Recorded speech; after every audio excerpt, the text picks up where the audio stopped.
महाराष्ट्र. आज इचलकरंजीमधल्या डेक्कन चौक ते या ठिकाणी फॅक्टरी कमान या इथला रोडवर आहे आणि इथला रोडला जर बघितला असता तर हा खड्डा आहे. हा खड्डा दाखवा, इथं मोठा खड्डा आहे, जवळजवळ एक 3 फुटाचा खड्डा या ठिकाणी. आणि ह्या खड्ड्यानंतर इकडे डिवायडर आहे. हा जो रस्ता तयार करताना हे डिवायडर जर बघितला इकडल्या साईडला दिसेल तर इक्वल आहे या बाजूला आणि इकडून खाली डिवायडर दिसतोय.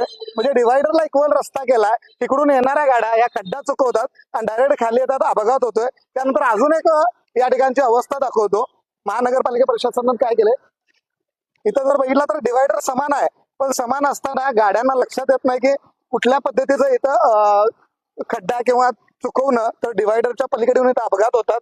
हा जो पोल आहे, हा पोल इथं कट करून काढलाय महानगरपालिका प्रशासनानं. आणि याच्यावर जर एखादा व्यक्ती पडला, नागरिक पडला, तर त्याचा जीव जाण्याची शक्यता आहे. इथं 200 मीटरवर कुणाला लाईट दिसते का बघा.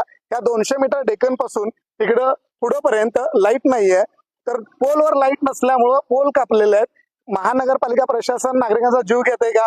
हे इक्वल डिवायडर जगामधले पहिल्यांदाच कुठेतरी केलेत का?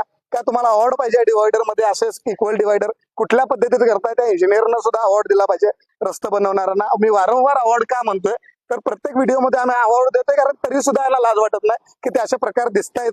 तर विनंती करतोय महानगरपालिका प्रशासनाला, इथे लाईट लावून घ्या, डिवायडरची चांगली व्यवस्था करा, अन्यथा तीव्र पद्धतीचं आंदोलन युवा महाराष्ट्र सेना करत. जय महाराष्ट्र.